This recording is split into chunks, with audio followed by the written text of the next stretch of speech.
coming. I'm Rebecca and I work for Arch 468. We're one of the partners on this project. What you're about to see started on Monday with, by theatre standards, a fairly dusty translation of the Melian Dialogue. I don't think it's, I mean, you know, I've got a classics degree, it's not actually dusty, but just by theatre standards. By classic standards, it's thrilling.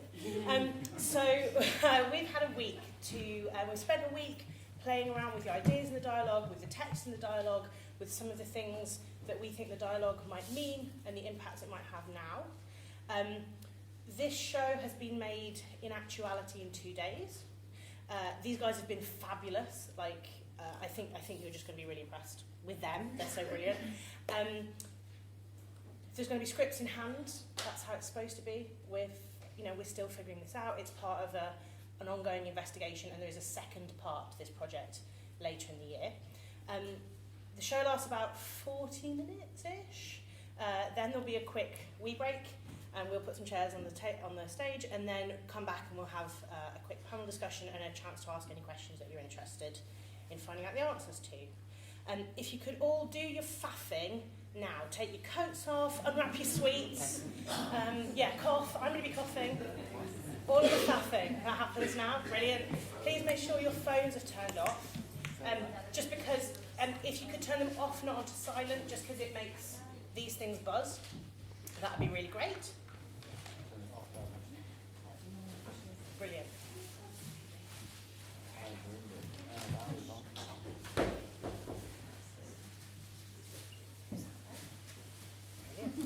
Thank you so much. Oh. Hello, welcome, come in. Don't worry about being late. Do your faffing. Do your faffing now. Great. Okay. Thanks so much for joining us. We really think, we hope you're going to find this interesting. And if you're not, we really hope you're going to tell us why at the end. Brilliant. Okay, all ready? Okay, cheers, Juliana.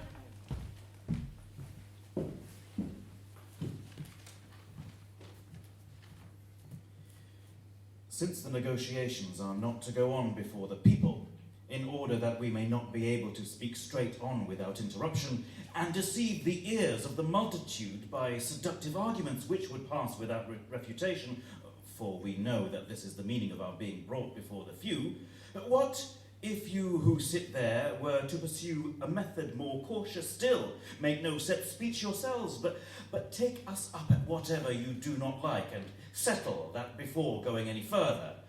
And first tell us if this proposition of ours suits you. To the fairness of quietly instructing each other as you propose, there is nothing to object. But your military preparations are far too advanced to agree with what you say. As we see, you will come to be judges in your own cause, and that all we can reasonably expect from this negotiation is war, if we prove to have right on our side and refuse to submit, and in the contrary case, slavery. If you have met to reason about presentiments of the future, or for anything else, then to consult for the safety of your state upon the facts that you see before you, we will give over. Otherwise, we will go on. It is natural and excusable for men in our position to turn more ways than one, both in thought and utterance. However, the question in this conference is, as you say, the safety of our country. And the discussion, if you please, can proceed in the way in which you propose. For ourselves, we shall not trouble you with specious pretenses, either of how we have a right to our empire because we overthrew the Mede, or are now attacking you because of wrong that you have done us, and make a long speech would not be believed, and in return we hope that you, instead of thinking to influence us by saying that you did not join the Lacedaemonians, although they're colonists, or that you have done us no wrong.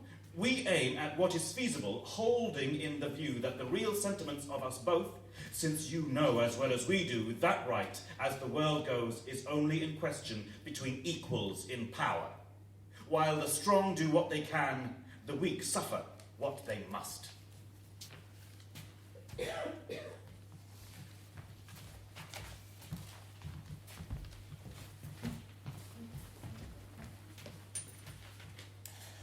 Round about 3000 BC, a village called Athens not far from the sea.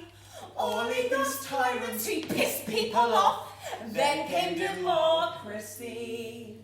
That little town has grown, swollen with pride and prosperity. Home of great thinkers, sure of themselves, ruling the world by sea. We were over here, with olives and bread and beer. We never thought we should fear, turns out we were wrong.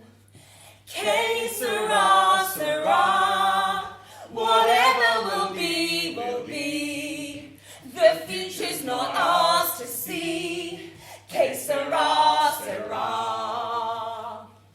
Sparta, another town nearby, saw a big threat to security. Raised their own armies, built their own ships, staked their own claim at sea. Now there's an arms race in this town. They gather allies to pay them a fee.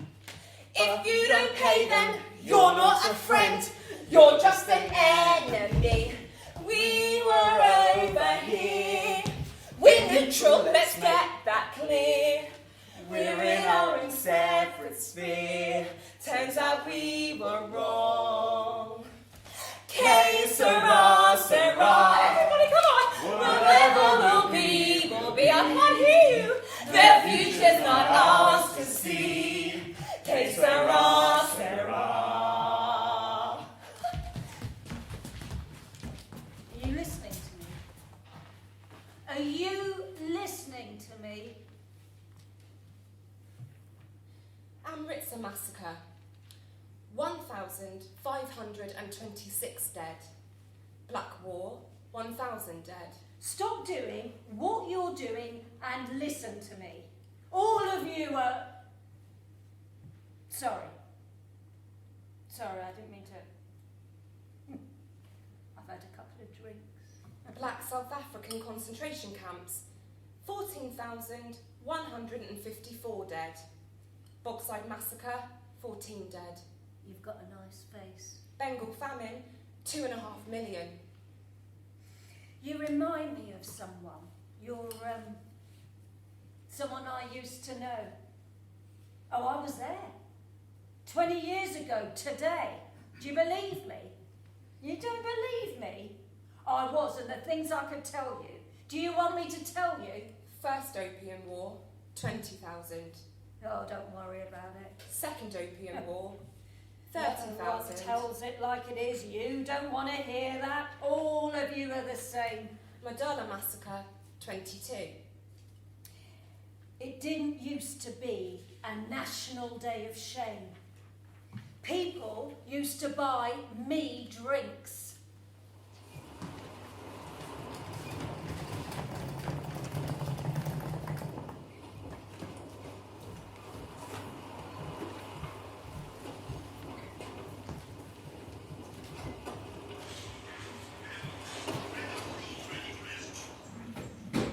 Can you put that away now?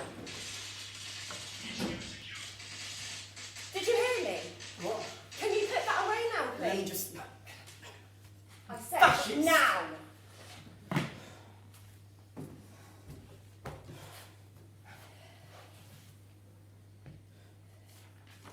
Busy day?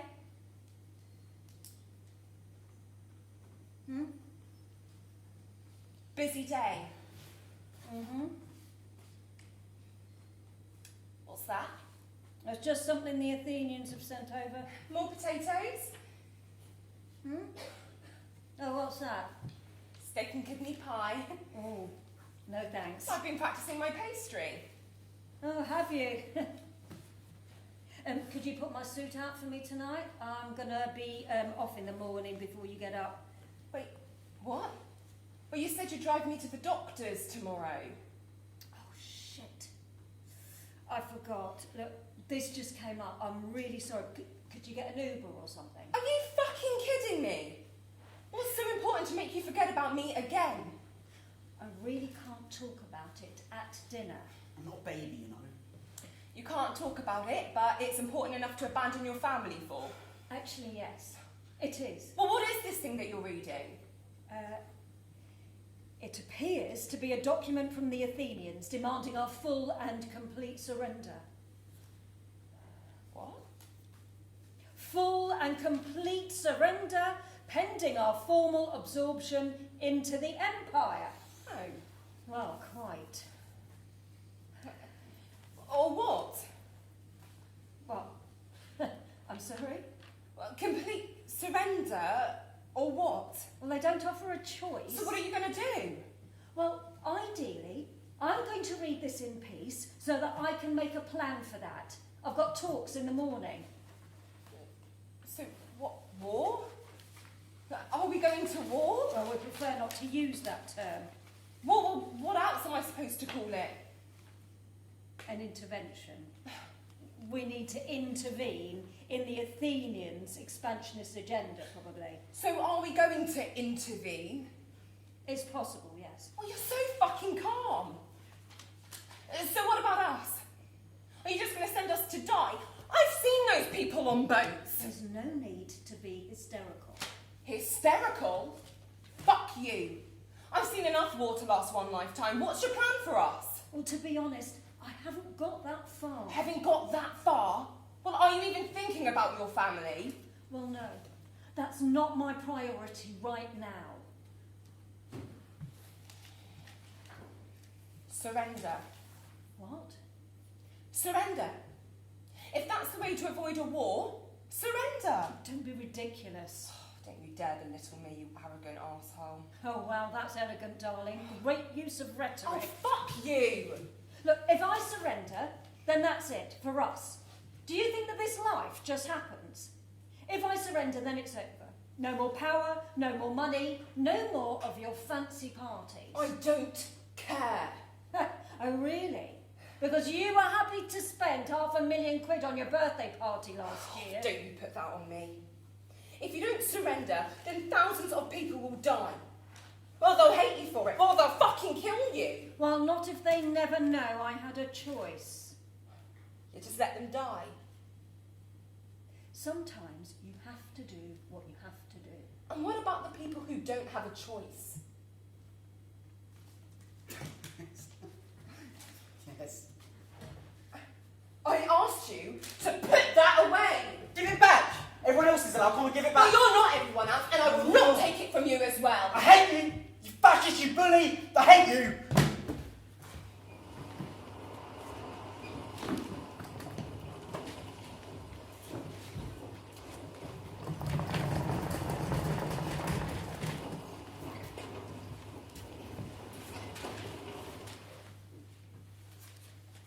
So, what do you think? Anything you want to check in? Well, there's no point in checking in, is there? You've got a gun to our heads. The choice is become our slaves or we'll kill you. That's still a choice. Oh, is it? Well, I'm not going to bother pretending that we're doing this to spread freedom and promote civilization. You've never done us any harm. We all know that it's not fair that the little guy always gets fucked, but no one really cares about fair, do they? In real life, the big kid always gets the lollipop. You think that just because it suits you? Yep. So what? That's just the way the world is. That's not true. Justice is good for all of us. You're not always going to be the big kid. Who'll get the lollipop then? There'll be a lot of people wanting to see you suffer. If that ever happens, we'll deal with it then. And it's not like the Spartans are a serious threat. Not as long as we keep our allies in line. And you're safe as long as the Empire is safe. As long as you don't cause us any trouble. The advantage to you is obvious, but how do we benefit from becoming your slaves? You get to live. Look, we can remain neutral. It's not like we pose a threat. Not an option. If we let you get away with that, we look weak. It's better for us if you hate us. Well, no one would think that we've defied you. Well, they might. Fear is the only way to really keep people in check. So crushing you is win-win. We expand our territory and keep the rest of the empire in line. Maybe your empire, but the rest of the world will hate you. They'll be waiting to attack you They'll be waiting for you to attack them as well. How does making the whole world your enemy keep you safe? Not every enemy is worth worrying about. We only care about who actually has the power to harm us. Why risk a crisis we could have avoided? If you care so much about your empire, then surely you understand what the rest of us would do to protect our own countries. Oh, get a grip. And stop swinging your dick about. No one cares about your national pride. It's a matter of self-preservation. Don't pick a fight you can't win. Oh, you never know. Maybe we're tougher than you think. If we surrender now, it's over. But as long as we resist, we still have something to hope for. Hope? Yeah. Will that comfort all those dying civilians? We know the risks, but we also know that we're right. And we know we've got allies who will help us. Right. What has right got to do with it? It's might that wins wars, always has been. And if you had any power, you'd know that. I don't think the Spartans are going to risk their own people for you. What's in it for them? Well, if they break their alliance with us, then all of their other alliances will crumble. No one would trust them. And they'd be helping you, which they'd hate. Oh, you just don't get it. The Spartans are just too self-interested to stick their necks out for justice and honour. Well, then they'll attack you elsewhere while you're distracted with us. Well, shit happens. But you're not going to scare us with what might happen. Anyway, what would your people think if they knew hope was all that you had to protect them from our soldiers? Seriously. Don't let defending your national pride kill off your whole nation. There's no shame in joining a superior power that's offering reasonable terms.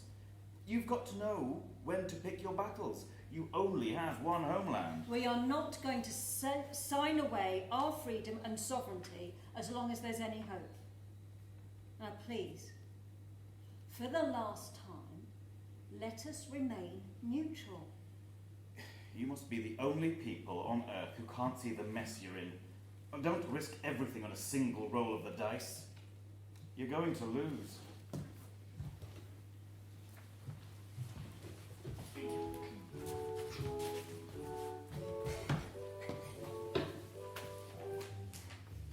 I really can't stay. Baby, it's cold outside. I've got to go away. And baby, it's cold outside. This evening has been so very nice. I'll hold your hands, they're just like My ours. soldiers will start to war. Beautiful, what's the The hurry? general will be pacing the floor. What's the need of going to Well, war? really, I better start. Beautiful, please don't hurry. Maybe we could talk a bit Oh, more. put some records. Oh, close the Sit door. down, have a think. Baby, it's bad out there.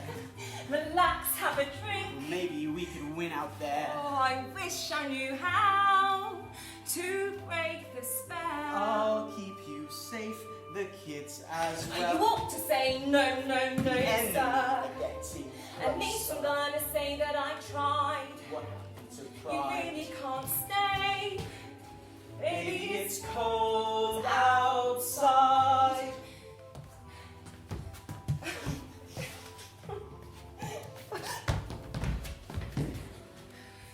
I really must go. Baby, you'll die outside. The answer is no. Baby, you'll die outside. This evening has been so nice and warm. Look out the window at the My storm. people will be suspicious. But all you've heard is Now move fictitious. yourself away from the But door. you're not thinking straight anymore. Send their boats back onto the waves. Oh, but if not, we'll just become Maybe slaves. we'll fight them on the shore. They've never been beaten before.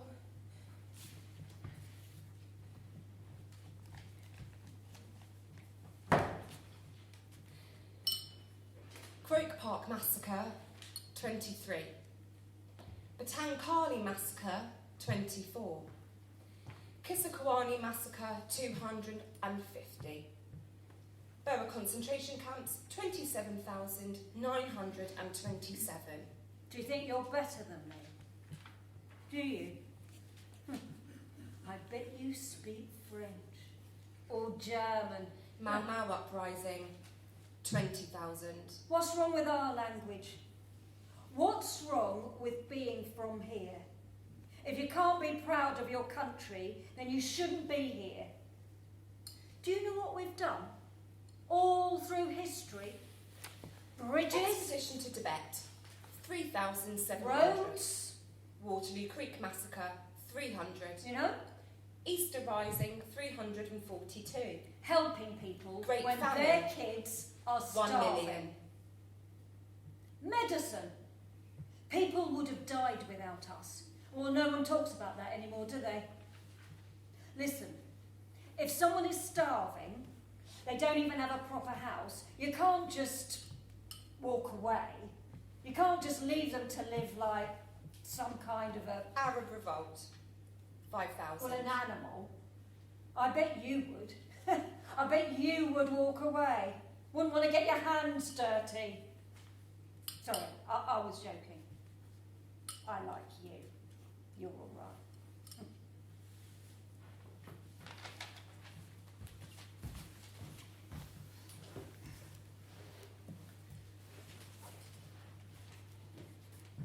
Harry wasn't interested at all in the kitchen.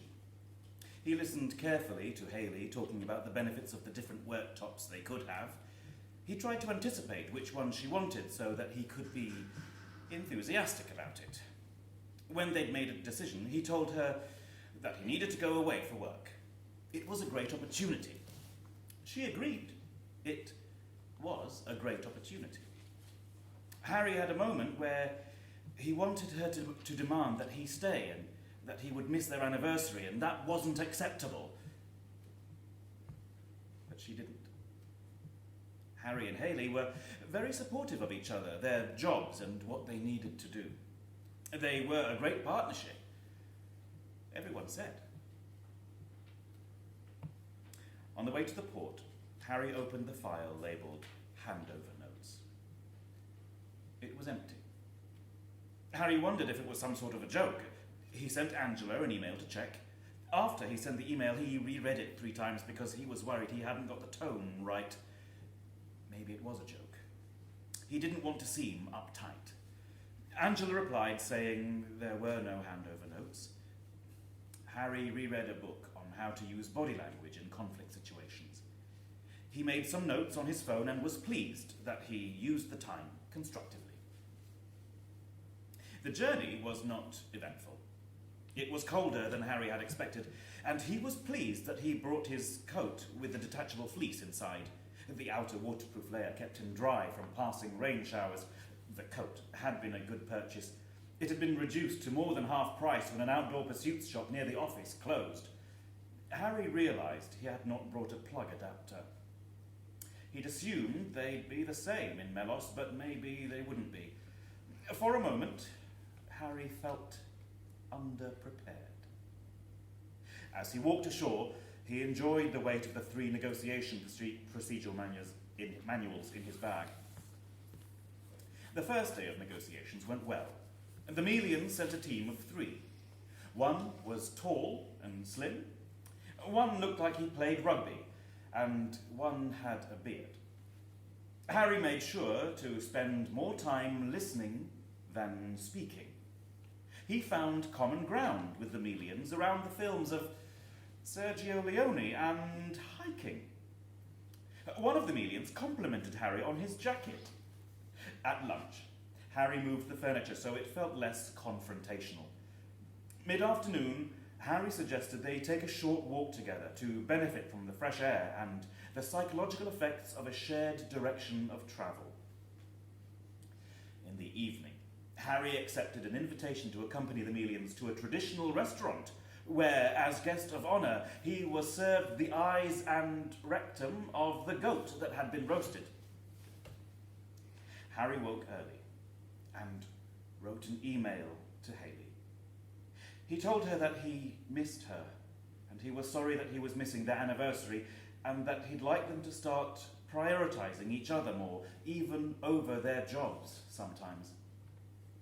Then Harry remembered that Hayley had an all-team meeting on Wednesday mornings, which was often quite stressful. He didn't want her to worry, so he deleted what he'd written and told her instead about the meal the previous night. Haley had said once before that she didn't think of him as an adventurous person.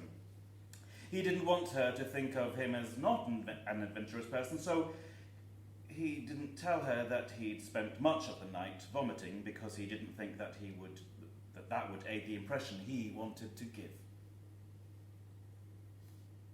By the time Harry arrived at the conference centre where the negotiations were taking place, he felt unwell again. He looked longingly at the accessible toilet, desperate for the privacy it would give him, but knowing it wasn't his to take. He sat in a cubicle in the gents, recovering after the last 5 ingloriously explosive minutes. When he heard the door open, he prayed that they'd head straight past the cubicles to the urinals. "Bloody hell, does it always smell this bad in here?" said one of the Melians. "Isn't there somewhere else we can use? Oh, come on, chaps, chin up. We'll be done by lunchtime and out of here. We'll do a couple more of his listening exercises, sing Kumbaya, and then he'll F off and leave us alone. Oh, absolutely, this kind of thing happens every few years. We just have to humour them. Did you see his face last night? The rectum is a local delicacy. I thought I'd lose it when you said that. I had to pretend to drop my napkin so I could hide my face. That was terrific. I thought just getting him to eat the eyes was the result. He's such a funny little man. I thought he was going to spaff himself when you told him that you liked that plastic Mac thing he was wearing. Thank you. Careful, Toby's going to get turned on now. Tobes, do you have something to show us? Oh, believe me, you'd be able to see it from here if I did.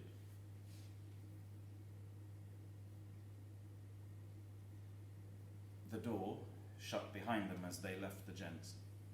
Harry exited the cubicle and washed his hands carefully.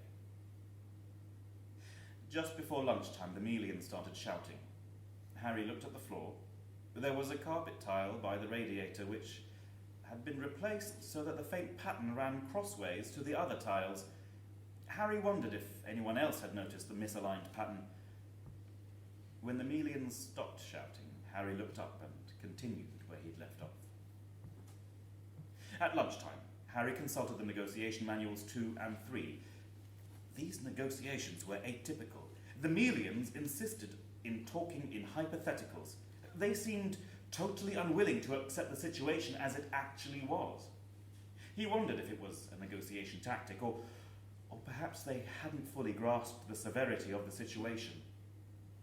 Harry decided to employ one of his favourite principles: listen and repeat. He asked the Melians to repeat back what they'd understood. Harry hummed as he peeled a satsuma. In times like this, you needed to go back to first principles.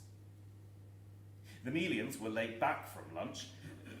The one who looked like a rugby player didn't come back at all. The other two wouldn't repeat back what they understood, what Harry'd said. When they started to make personal insults against Harry, he consulted the appendix of Manual 2, which confirmed that a final warning about the termination of the negotiations should be given in this eventuality. He noted the time, wrote down pleb, bitch boy, and pathetic little knob jockey in his logbook, and he gave the final warning. In the afternoon break, Harry called the office. He explained that he had tried following all the protocol decision trees, but none were suitable for this situation. It would make an interesting teaching case at the academy, but that he felt was only one option left available to him. Do what you must, was the reply. For the first half of the journey home, Harry slept.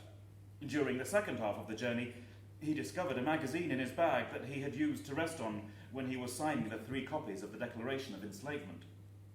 The desk had been a nice old-looking piece of furniture. Harry had wanted to avoid his signature pressing through the paper and marking the wood. The magazine had been in one of the drawers on the desk. It was about fly fishing. Harry learned that there was a great deal more to fly fishing than he had assumed. When he got home, Harry went into the kitchen.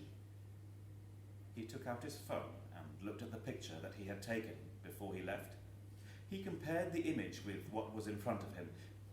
There was a time when Harry hadn't noticed something that had changed in the house, and Haley had been upset. There had been a fight.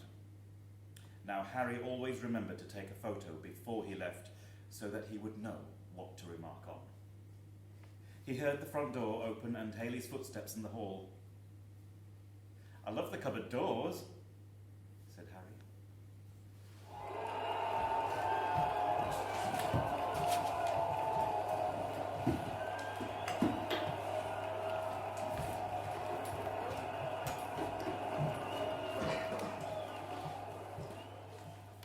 People of Melos, my friends, at last the day we've been waiting for has come. For the first time in a generation, we are free. This is an astonishing moment of hope, a moment that we never thought would come. The moment when a new dawn breaks and the curtain goes up in our great national drama. We have said no more for the last time. No more bowing to the tyranny of foreign rule. No more plundering our resources for foreign gain. No more outside interference in our ways. No more pretended neutrality as we bow and scrape and scrabble for their favour. No more. When I look at this country's incredible assets, our scientists, our engineers, our world-leading universities, our armed forces.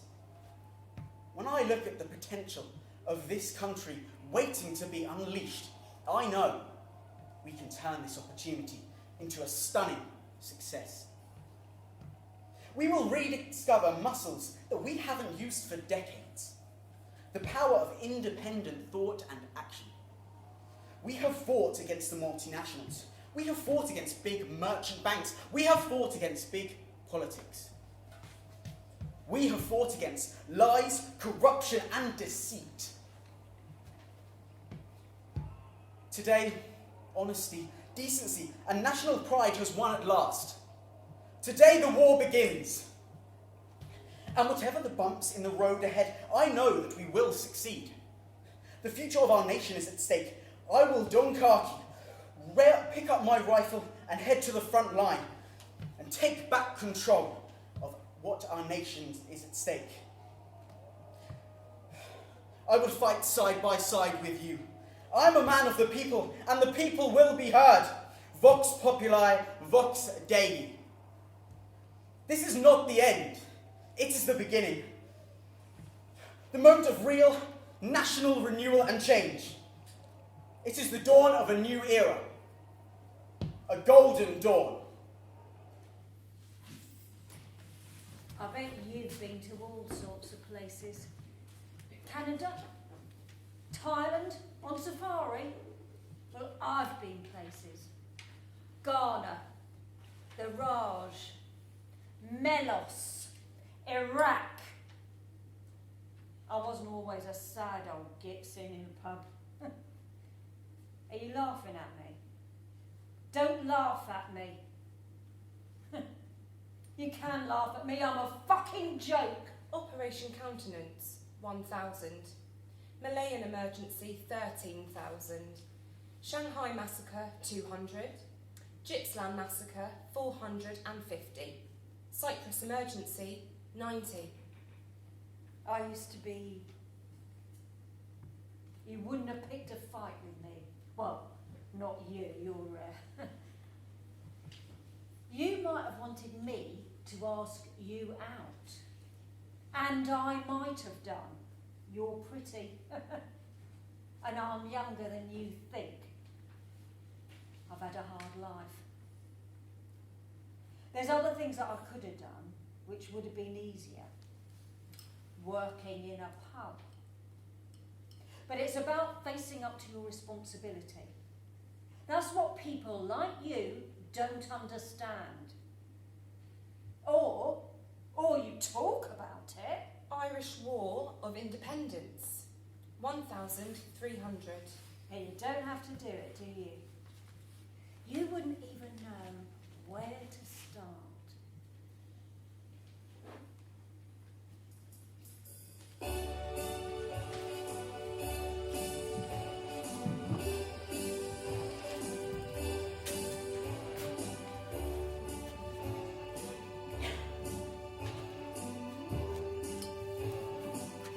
Start spreading the news. We've done it again. They're going to be a part of it. Delian League.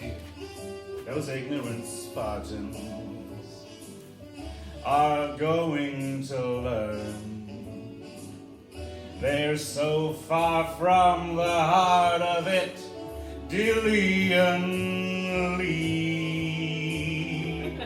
We're gonna take up all of the ocean that we can get. And when find we're ruling the Med, bigger than Zeus. Those small city-states are running to us. Next stop is Sicily for us, the old Delian League. If we can take power there, we'll take it. Everywhere it's up to us, Delian League. But Commander, I'm not sure about our two generals. What do you mean? Alcibiades and Nicias are very different, but they work so well together. Shouldn't we think it through?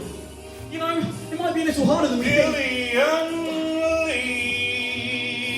We're going to take up all of the ocean that we can get. And find we're ruling the Med, bigger than Zeus. Glory for Athens and everywhere else. These small city-states are running to us. We're gonna make an empire of it. The old Delian League.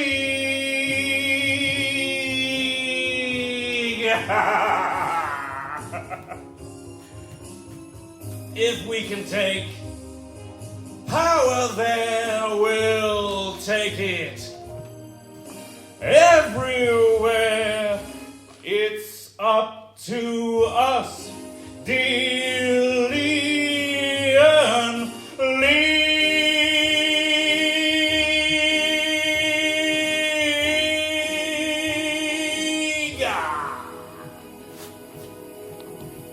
That's right.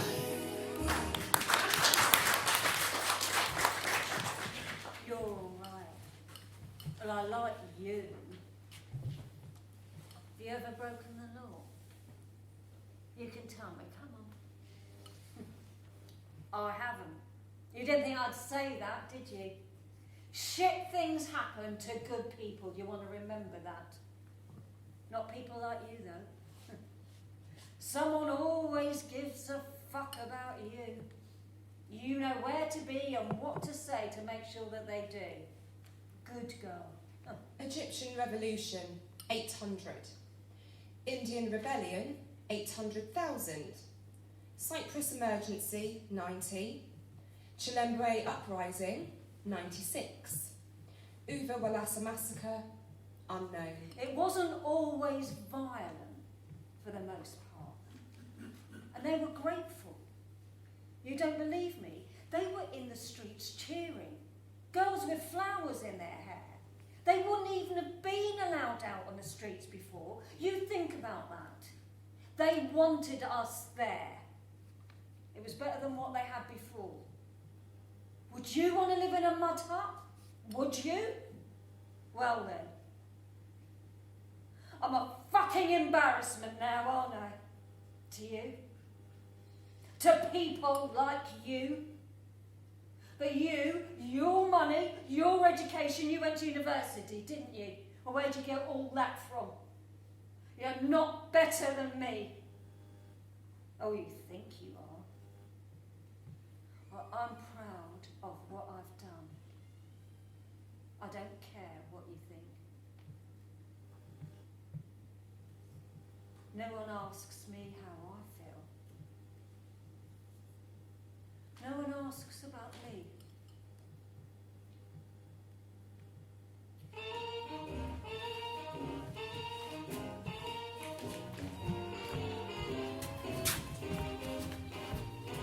You say something, I say weakness. You say realism. I say violence. Justice, weakness. Realism, violence. Let's call the whole thing off. You say you're neutral. I see an enemy. You say it's natural. I say you're mean to me. Neutral, enemy. Natural, mean to me. Let's call the dialogue off. But oh, if we call the whole thing off, then we must fight. And oh, if we ever fight, then thank you. Good night. So you think it's hopeless? And I think it's worth it. You think it's sovereignty. And I think it's suicide. We know we have a power disparity. So let's call the whole thing off. Let's call the whole thing off. Just call it off. Just put an end to it. Say, that's it. End of. Right. Dialogue's Just call it over. off. We move. It's done. We move. It's the We end. move. It's the end. That's That it. is the end. Thank you.